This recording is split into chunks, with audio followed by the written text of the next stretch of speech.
Hello everyone, Randy again, back with a good news update on my Saber Forge Arbiter. My last video I showed I was having charge port issues with it, not wanting to charge, and the power cut out on it and it wouldn't charge anymore.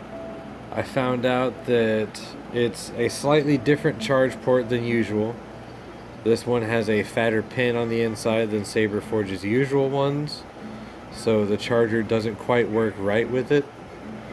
But I fiddled with it, the connection, and I was watching my charge light while slowly adjusting the charge port inlet, and I finally got to flicker over red to show that it was charging, and I held it in that spot, set it down, it charged, it's working now. So I'm not going to send it into Saber Forge to get it fixed.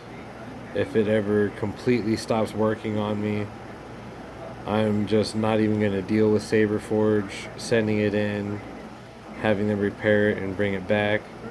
I'm just decided that anything that goes wrong with this Saber, I'm going to heavily do research and get the parts myself and kind of throw myself into the DIY Saber community with mods and upgrades, all that good stuff. And I even took some time last night to do my own little cosmetic mod, and just now I finished doing a leather wrap on it, because I would find that when I'm spinning it, it being metal, if I'm spinning it around enough, my hand gets warm, the saber gets warm, my hand gets a little bit sweaty maybe, or it just doesn't have enough grip and it'll slide a little bit. And if it slides enough with the 36 or 37 inch saber blade, it actually scrapes the ground just a little bit. So without further ado, my leather wrap. I just went to Walmart for a quick you can see it's a Wilson wrap. Luckily you can't see it very well from a distance, because I don't like that it says Wilson on it, but it's just a simple wrap. It's not really spray-on adhesive or contact adhesive on. It just has the little adhesive strip on it, to where if I want, I can just simply unravel this. The only gluing I did was on the very tips of the leather wrap. I super glued that down. Hopefully it stays. If it doesn't, I'll tinker around with some other glues. But it seems to work very well. And I went to Walmart last night, paid $2 for a pack of D-rings and a pack of this kind of fabric stripping. I have the package for that right here. It's a polyester. Let's see what it is. If you want to make your own strap like this, it is a polyester soft and easy hem tape. They come in 3-yard increments. This one is 2.70, well, this one's 12.5 millimeters thick. And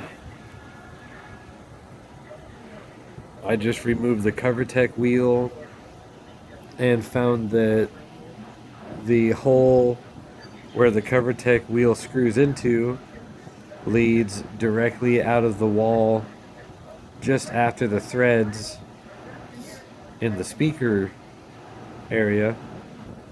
So I set that in there, tied a double knot to where it won't come out, and I wrapped it around the D-ring and sewed it myself. The first sewing I have ever done. Well, successively. Anyways, successfully. I don't know why I just said successively. But yeah, it gives it a little free movement. I did the strap because I don't like how when normal D-rings are just flush mounted to the saber, it doesn't. I like it to hang down a little more, have a little more free movement, and that way when I'm holding it, there's no wheel there getting in the way of my fingers. It makes it for a very nice wield. I think it actually looks pretty nice too, with the leather wrap on there. I'm probably going to change it up every now and then. And now, for the next thing I want to do is I'm going to make my own blade plug. Something a little more... Is it aesthetically pleasing? I think that's the word I'm looking for.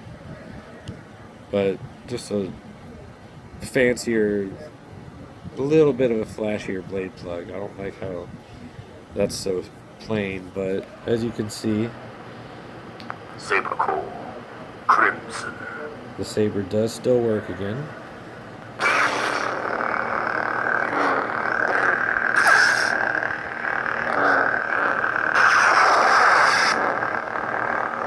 So I hit a stroke of good luck there, thankfully.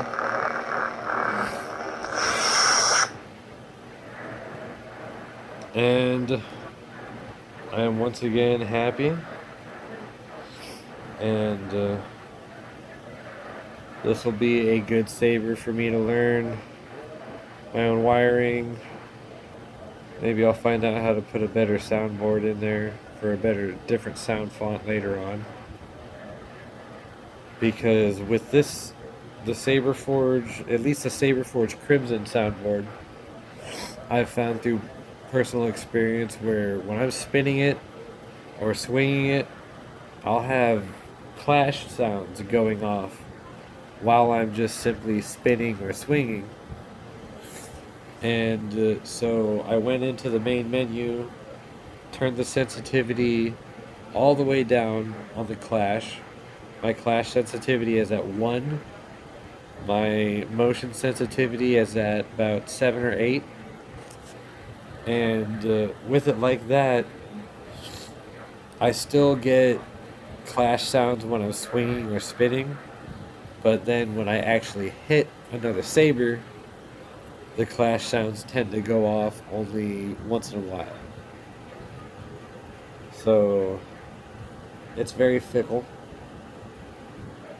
Finicky, whatever you want to say. Which makes me want to get into sound cards and everything.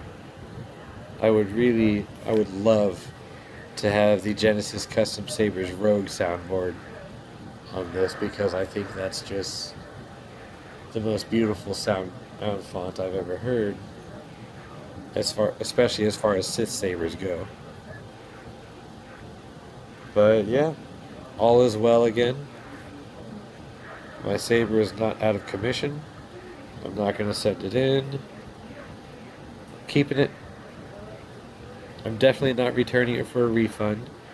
I know people have been telling me, return it for a refund, you'll never be happy with it.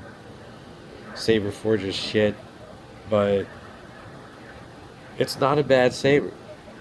It just has one bad part, which is actually very easily mixed up, because I found out about it by watching Darth Calidus or Darth Catalyst.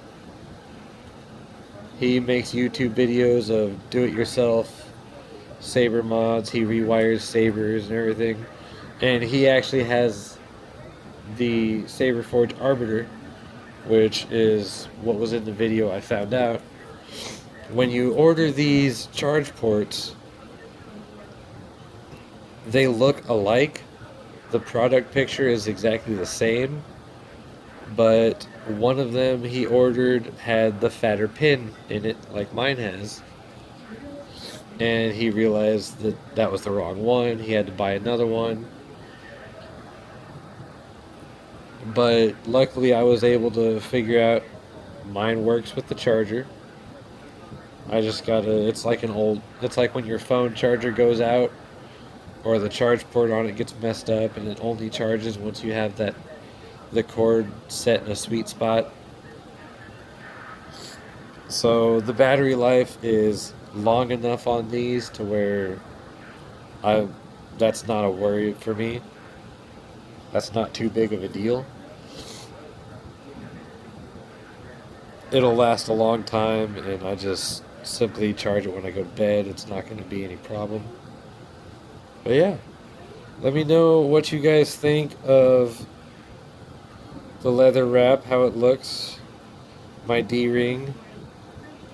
I'm most likely going to swap later on to a leather strap D-ring and maybe a different color leather hand wrap once this one starts giving me trouble and unraveling on its own. But yeah, let me know what you guys think. As always, have a great day. Thank you for joining me.